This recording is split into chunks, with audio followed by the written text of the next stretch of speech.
Hi everyone and welcome back to my channel. Today we're going to be making mango frozen yogurt. So if you guys want to know how to make this, please hit that subscribe button and watch me cook. This recipe is going to be super simple. This is going to serve about 3 people for each mango that you use, and you can use whatever yogurt it is that you want as long as it is the full fat yogurt type of yogurt. Does that make sense? You guys will see. Okay, let's get started. Alright, the first thing I'm going to do is show you guys how I cut my mangoes. If you don't already have one of those mango cutters to get around the seed, just make sure you're cutting it while it's standing up vertically, not horizontally, because obviously you're going to be cutting through the seed and it wouldn't work out. But like I said, we're going to cut along the seed, and then we're going to cut these horizontally and vertically just so we can make little cubes. You can use any kind of mango for this, not just this kind. I know there's other kinds as well, just as long as it is super ripe, so that you know that it's going to be sweeter. And if you want to make this using other fruits, I'm pretty sure you can, just as long as it's not like an apple or something like that. You want to use something that's like mushy, like a mango, like strawberries or something. Alright, you guys see how I did that? I just cut them into squares, and then I pushed it from the bottom up, and then I'm just going to pull these right out because they're ripe enough and it's just easy. If you have any kind of problems trying to take any of these out, go ahead and use your knife and just cut it right off. And I'm going to show you guys how I did it again in just a little bit. Let me finish off this one, and I'm going to go through it and show you again one more time how it is I'm cutting with this. So again, we're going to go vertically, then horizontally, cut into cubes. Does it matter what size they are? No, absolutely not. It doesn't even matter if you just scrape it out. You can do that as well too. But this is just a little something if you want to just pick them up and eat it, or if you're going to serve it for yourself without making the frozen yogurt.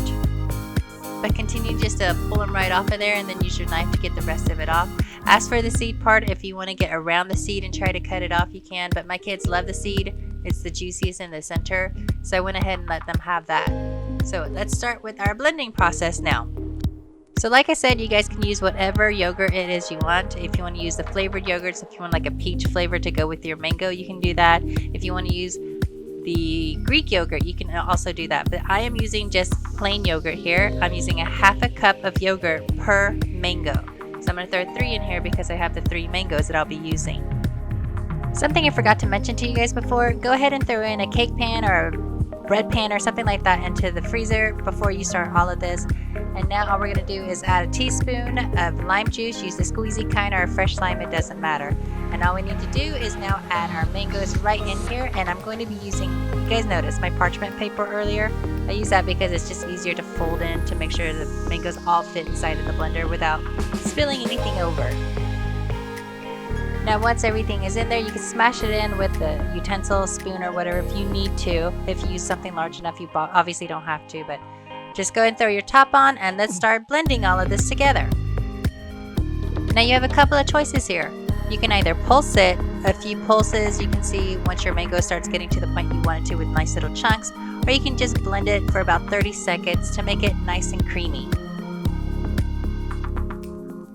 Now depending on your mango, it could be really sweet or it could be just a little bit tart, and if you want it sweeter, go ahead and add your sugar or sugar substitute, or you can even use honey as well.